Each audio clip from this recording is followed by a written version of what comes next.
Hi there, I'm Andrea Koppel, and it's Time for Coffee, the podcast where you get to hear firsthand what the jobs and careers that interest you the most are really like. Hey there, Java junkies. Welcome to another episode of T for C. If you're interested in documentary filmmaking, then this is the episode for you, because my next guest has filmed and produced multiple films in addition to having worked as an on-air correspondent for BET. And for our listeners outside the U.S., that's Black Entertainment Television.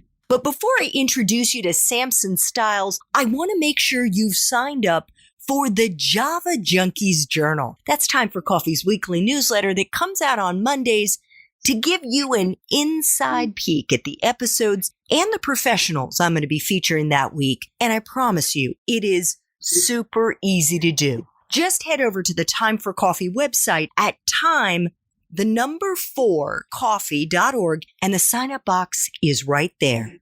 And while you're there, I want to invite you to scroll down just a little bit and check out all the boxes that can help you find exactly the kind of professional you're looking for, because each box contains the variety of careers you can explore, whether it's film, theater and the arts, or media and journalism, or science and research. There are hundreds of professionals just waiting for you to press play. Now, my Frappuccino-loving, aspiring filmmakers, please grab your mug and take a chug, because it is time for another caffeinated career conversation. And my guest is Samson Styles, the founder, along with his wife Thais, of their own production company, JayCity Enterprise, which develops content for digital and linear platforms. Their most recent documentary, Killing Beef, Gun Violence in the Black Community, has won Best Documentary at various film festivals, including in New Jersey, and has been picked up by Revolt TV, which is the music-oriented digital cable TV network founded by the one and only Sean Combs back in October 2013.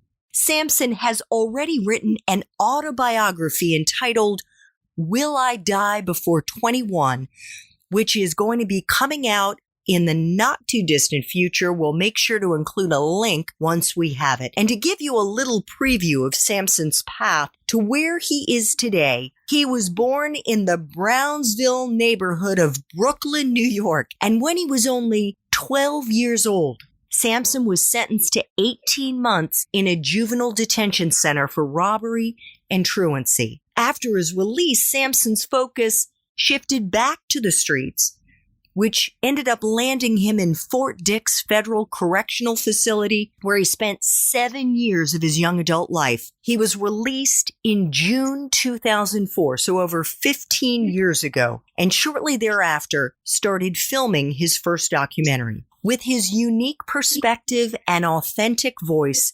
Samson became a BET news correspondent and covered a wide range of issues relevant to the Black community. In addition to daily news briefs, Samson produced, wrote, and hosted his own special reports for BET, one of which is entitled Bullets and Ballots, the official street cat goes to Washington, which explored gun violence in politics.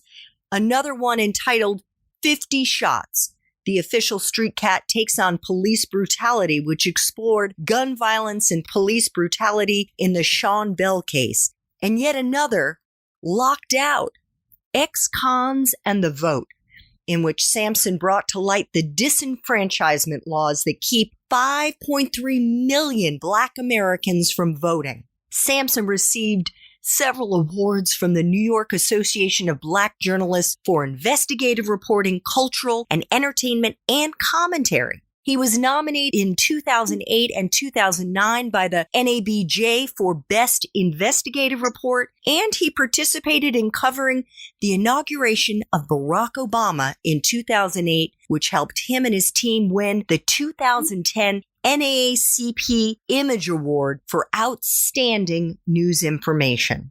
Samson, welcome to Time for Coffee. I want to give you my special New York T for C greeting. How you brewing? I'm brewing just fine. Man. Okay, awesome. And I also have to ask you if you're caffeinated and ready to go. Yes, I'm ready to go. And thank you for having me on the show. I really appreciate it. Well, I am so grateful to you, Samson, for making the time. I know you've got all kinds of things that are brewing in your life, and you're just firing on all pistons. And we're going to be getting into that. So before we get into your personal story, your backstory, and how you found your purpose, I would love for us to start by learning more about your production company, JayCity Enterprise, and what you and Thais, and I'm guessing you must have some others helping you out, are working on right now. Yeah. So what we do basically is we take ideas, show ideas, and we bring them to life. We textualize it so that now someone can see their idea manifest. So show ideas that we think that will be a good sell to a network. We develop trailers and pilots, and we have a production team. We have a studio that we're partnership with in Newark, New Jersey. A lot of our partnerships is in Newark. You know, that's the birthplace of film. I did not know that. Yeah, Newark, New Jersey. And so we have other alliances that we connect with to basically get it done and shop to networks. And we also shoot like local commercials for people and anything that's dealing with video promotion as well as video content to pitch, we basically do. So before we talk about your latest documentary, Killing Beef, I would love for you to give us an example of maybe a recent idea that has come to you or that you and Thais came up with and that you've been moving forward, developing those trailers and pilots. We have a pilot that we did that's called Squash and Beef. And it's like a Judge Mathis meets Jerry Springer. Okay. You know, but it's dealing with real issues that help resolve people conflict that don't usually go to police. So in the urban culture, there's a basic policy that no one really wants to involve the police. They don't see the police as their friend, but they may see the guy that's respected in the neighborhood that has some type of integrity and street credibility that they will take his leadership as a judge, you may say. Right. So we developed that and we pitching that to networks, but sometimes we're a little ahead of ourselves. And I noticed that some things we may develop, they will be ready for it maybe in the next 2 or 3 years, but we're just seeing so far ahead of the curve. And that's one of our challenges is that we see too far ahead sometimes. Do you think it's because you really have your finger on the pulse within the urban culture, as you were just saying? Yeah, I think that is very much so. Like when I first did a documentary called The Brooklyn Girls Fight Club, that was a little bit ahead of its time. And it took like maybe 4 years after it was done for it to get the traction that it should have been getting. Got it. I mean, that's both a blessing.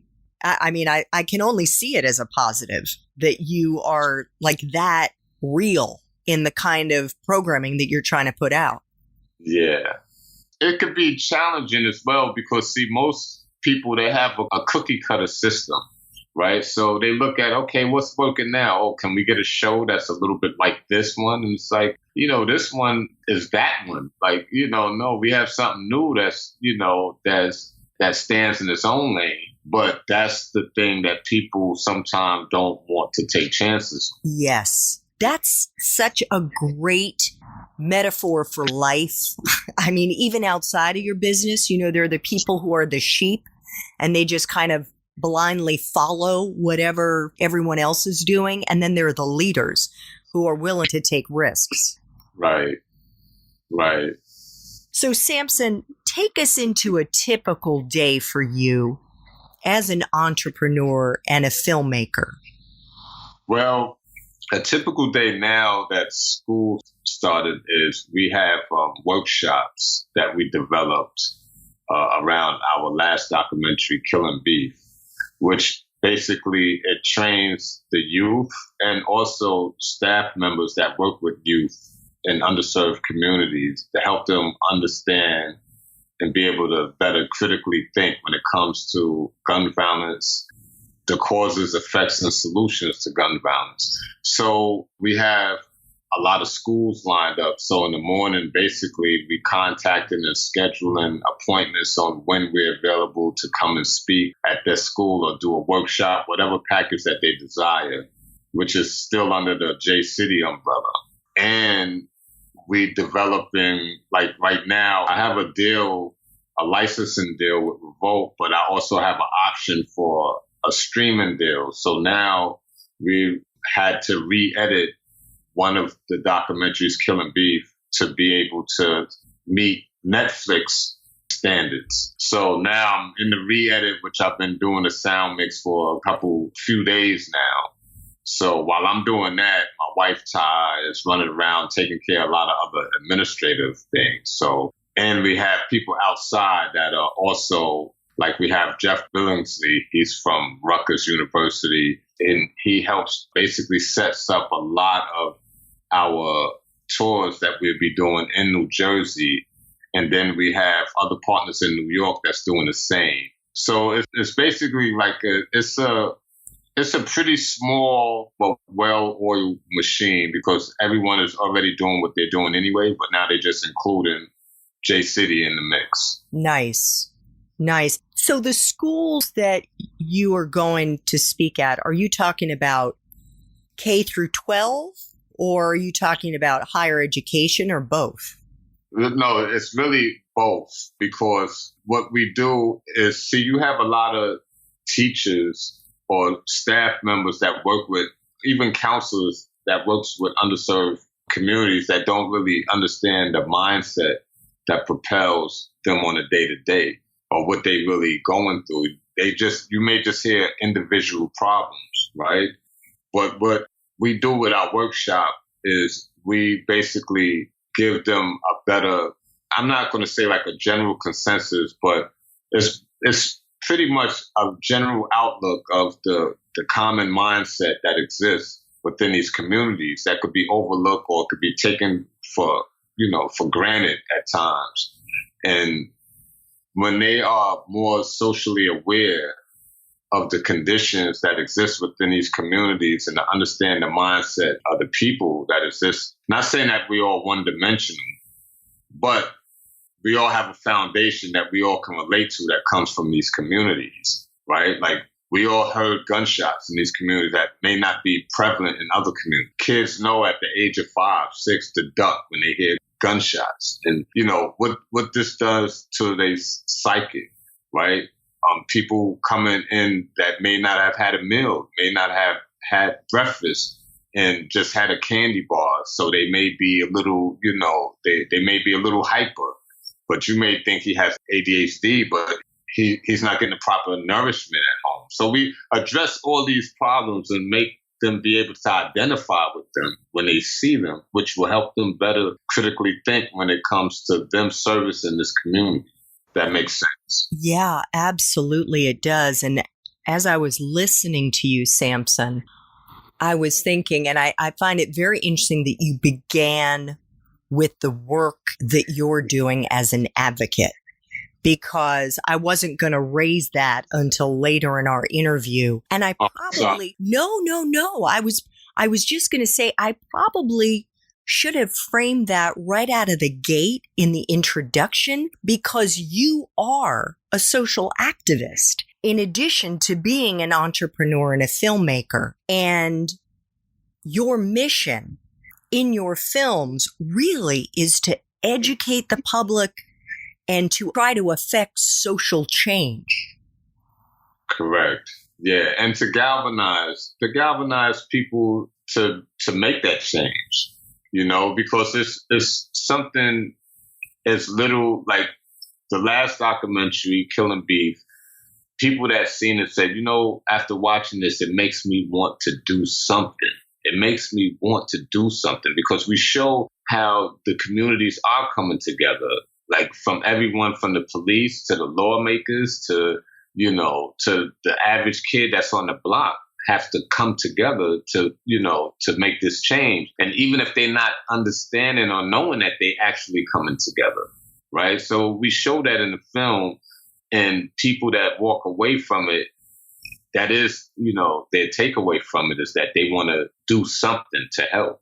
That is serving its purpose. And what was so beautiful about it is to be able to create a business that's helping people and that's helping yourself in the process. And so it's a win-win. Listen, I got to tell you, I have to learn from you because that's exactly what I'm trying to do with Time for Coffee. You and I can talk later. But so before we get into Killing Beef, because there is so much there, you've just alluded to it. Can you take us into the process of making a documentary film? What are all the moving pieces that you as a filmmaker are juggling? Well, there's, first of all, is knowing your story, right? What's the story that you want to tell? So Killing Beef, we filmed that off and on for 10 years and finally completed it in 2018. But my wife and I started in 2008. Wow. And, but we will get bogged down with the daily routines of life and push this to the side. And then, we pick up when we can until we finally got it completed. And during that time, the stories changed. But generally, when doing a documentary, you know the story that you want to tell. You have to do some research. You have to really do some research and make sure that you get credible people to basically give their insight to every facet of the story that you're telling. So if we're talking about me or the kids, what they dealing with in education, we have to have some educators there. We have to have superintendents and deans of schools. And so then we mark out our hit list. We're going to have police if we're talking about crime. We're going to have prosecutors. We're going to have people that basically will lend to the story and give it credibility and to be able to give it some professionalism, not just people talking about what they feel. We have to, give it some substance, some factual substance, right? So then Thais is very good at locating everyone I needed for interviews, from the mayor of Newark, New Jersey, and the mayor of Mount Vernon, all the way to the Bloods and Crips from Lincoln Projects and Lower East Side. She made sure that I got to everyone that I needed to make sure that the film told the correct story. And another thing you have to make sure you do is tell the other side of the story as well. One of former Attorney General of Jersey seen the documentary, and he said that he thought it was going to be one-sided at first. And he's a prosecutor. He voted for Trump. He's very conservative.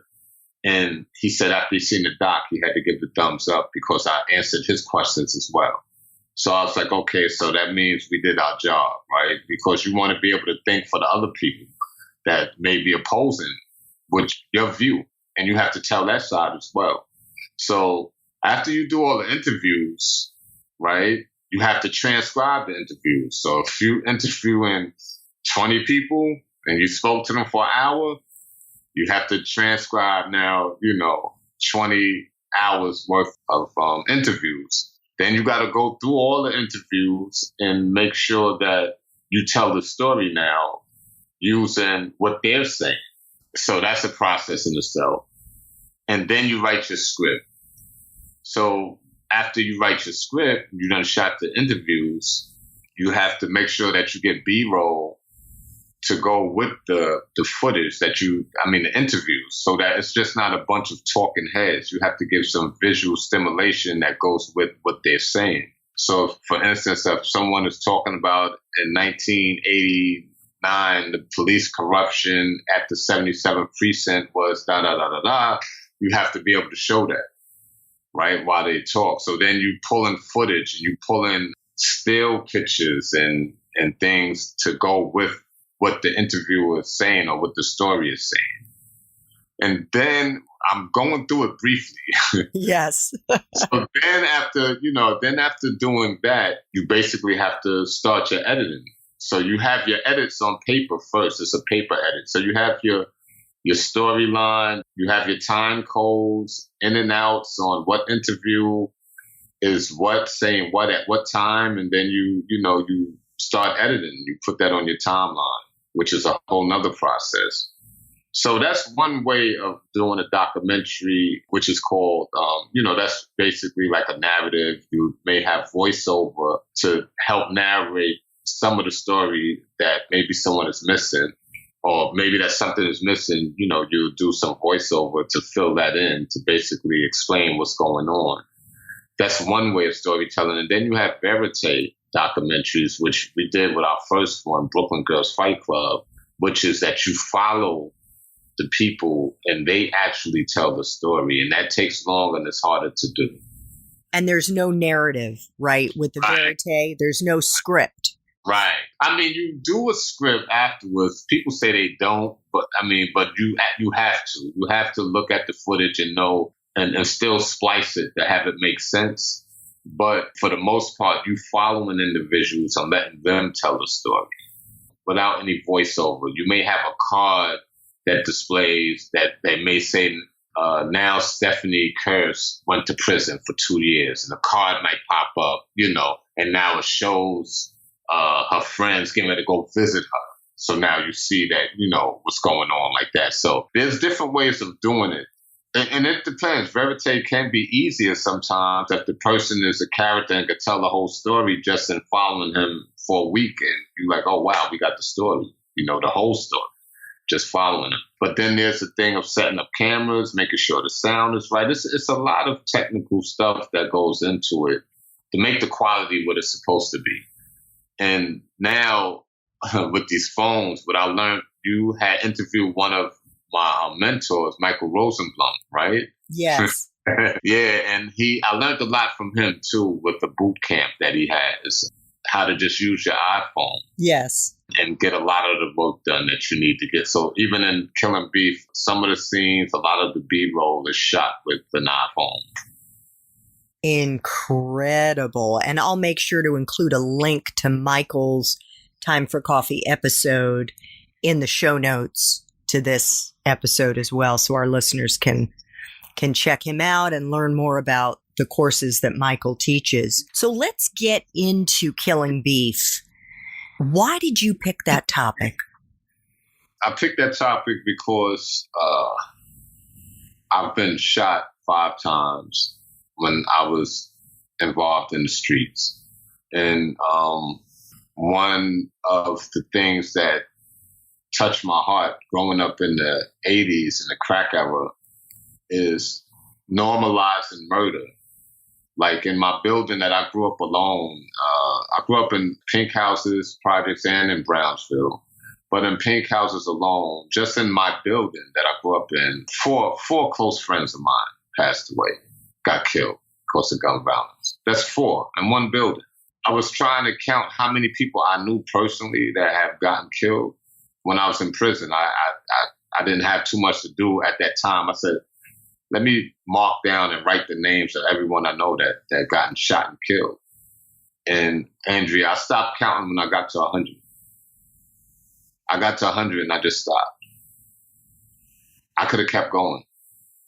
So gun violence has always been a passion of mine to address, because not only was I the perpetrator at one time and involved in everything that the streets had to offer, I also was a victim of it. And I've seen it so much, and I had to tell a story, especially with me and one of the guys that shot. So tell us what Killing Beef is about. Well, Killing Beef, basically, the common thread is me having a conversation with, it seems like it's my younger self, 11-year-old Christopher Underwood. He lost his brother to gun violence, who was 14 years old. And at 11, that's when I first started my life of crime. So he's a good boy, he's in school and everything, but he's dealing with this. He just lost his best friend. His brother got killed, 14 years old. And he's talking to me about, why is this happening?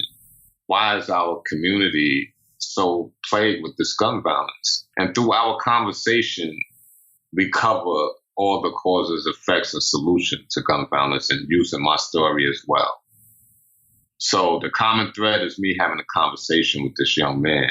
And then through that conversation, it leads to what happened with me and the person that shot me, and how we dealt with reconciliation, and how, and what are we doing now? So it's a full-rounded story that hardly no one can duplicate, because how many people got shot that was in the street and then got with the person that shot them, and then they start speaking to kids at juvenile detention centers and at schools and stuff to try to keep them from going through what they've just been through. I'm getting chills as you're talking, Samson, and I haven't seen Killing Beef yet, but I did watch the incredible trailer on your website. And by the way, Samson's website is Samson Styles, STYLES.com, and it is powerful. So let's flash back to when you were 12. Mm-hmm. What happened that landed you in a juvenile detention center? And would you please share, Samson, what you discovered about yourself after you were locked up? Well, I started my life of crime at 11. And by the time I was 12, I got sentenced to 18 months. I started out like picking pockets and doing robberies and snatching chains, pocketbooks, that type of thing. And so at that time, you only were able to get sentenced 18 months. That's all that a juvenile under 15 could get sentenced to, no matter how many crimes, he was arrested for. So they combined a bunch of crimes I did and then gave me 18 months. And during that time, I spent a lot of the 18 months in this place called Lincoln Hall, which is in Lincolndale, New York. And when I got there, I realized that I had a affinity for writing.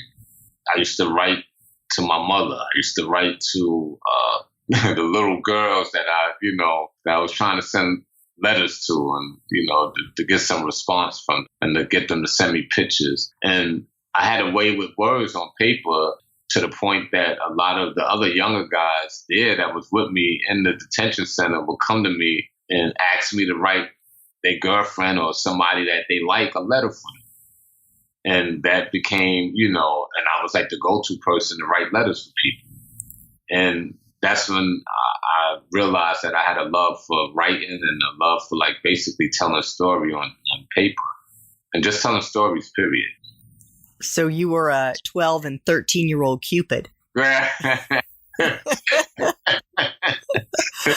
How old were you when you got out? Well, when I got out, I was 14. And they put me in my right grade because I caught up on my schoolwork when I was in the detention center. And shortly after I came home, I was 14. By the time I think I was 16 or turning 17, the crack epidemic came out, and I wound up falling victim into selling drugs and stuff. And my mind went right back to the streets. And I continued a life of crime up until 2004, up until I was released. And 4 months after I came home, my cousin gave me a camera. I had an idea to film these girls that fight in the fight club, which I started. And then we started doing a documentary, and then one thing led to another, and I started meeting the right people. I made a trailer of the Brooklyn Girls Fight Club, started shopping it. I ran into Nelson George, who was a cultural critic, a director, executive producer, author. He's like a big dude in the industry, which I didn't know at the time, or I would have been very much so intimidated. But I didn't know, and I'm glad I didn't, because I was just being myself, and he liked that. And then he brought me to his friend, Reginald Hutland, who was the president of BET at that time. And he said, I want to give you a career opportunity. And I said, why would you want to do this? Because where I come from, no one does something for nothing. So I was like, what you get out of it? Nah, he said, I get to just bring you to the network and it'll bring a fresh perspective, and he said, you got talent and, and we want to exploit that talent. And I went on an audition, and out of everyone that was so stuffy and doing their regular news reporting voice, I did my thing like I would the street way. And they said, yeah, this is the one that we want. And that's what started my career. So my career started as just being myself. And that's one thing I learned to take away from always be yourself. Yeah. You got to ask the questions. You have to be proactive, because most people, when you're really at any point in your career, it's very unusual that you would have someone say, hey, why don't you come and do this with me? Because this is going to help you grow and expand. You have to be the one looking for those opportunities and willing to go above and beyond. Right. And I never was late. Made sure that I remember everyone's name.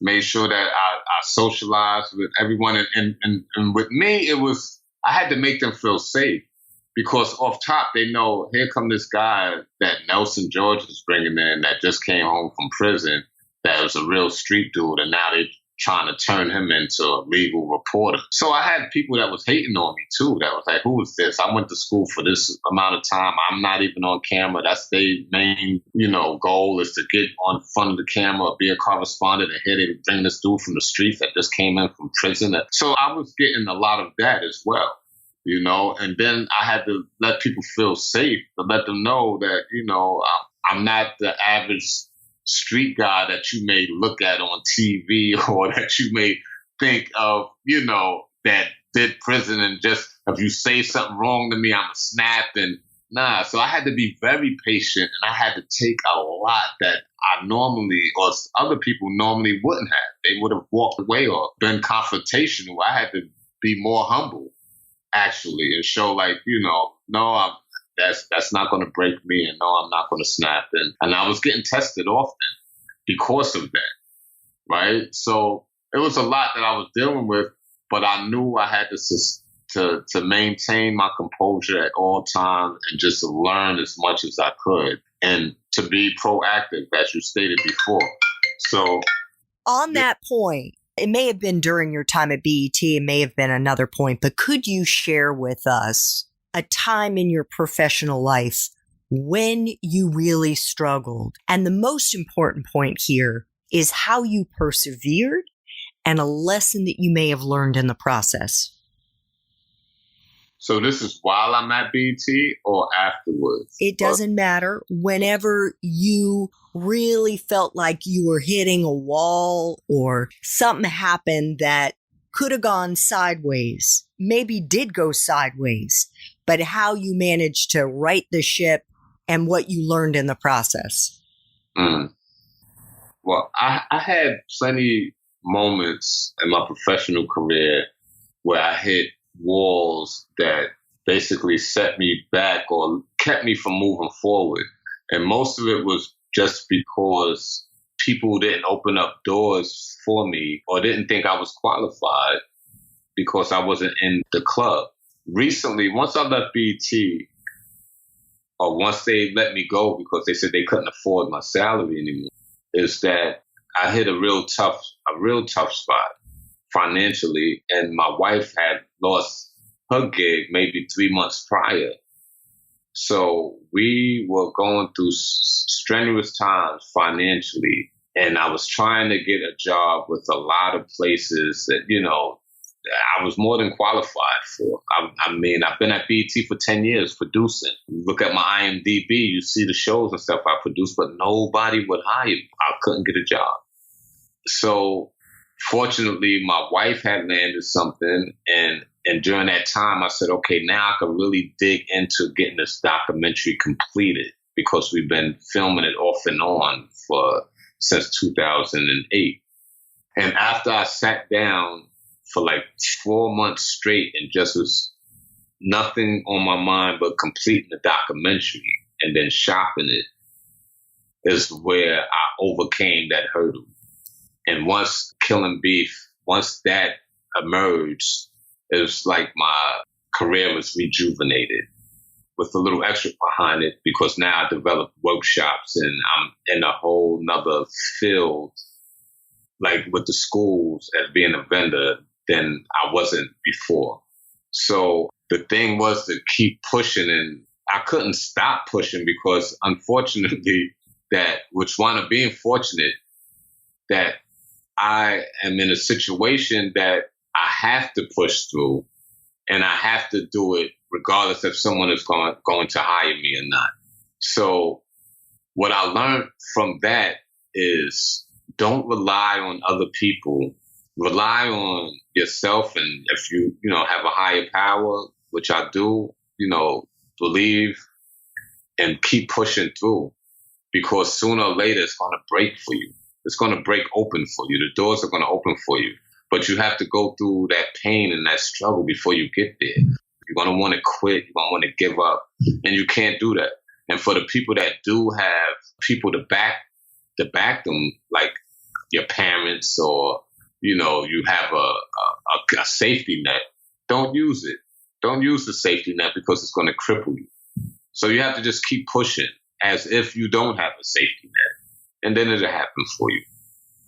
Oh my God, Samson, 100%. In fact, I just released an episode with a man who has a very similar message to you. His name is Dove Barron. It's episode 270. I highly recommend Java Junkies take that in, because it is all about how pain, and really working through the pain, moving through it, not numbing yourself with alcohol, drugs, or food or whatever, but moving through it is actually how you find your purpose. Yes. So final time for coffee questions, Samson.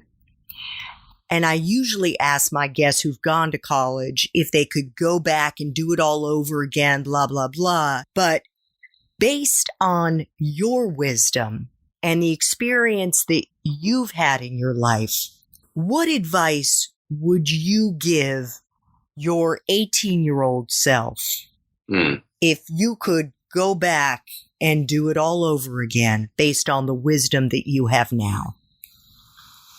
If I had a message to my younger self, it would be, I would have taken advantage of the military and went to college for free and came out debt free and would have had that college experience. But if I would have done that, I wouldn't be Samson Styles giving you this story, and I wouldn't have been valued because of the story that I have now. So I guess we are all meant to go through what we are meant to go through, including our mistakes, because mistakes are really just learning. And if you look at it like that, it's not really a mistake. It's a learning lesson. And that's what creates wisdom. It's through the experience.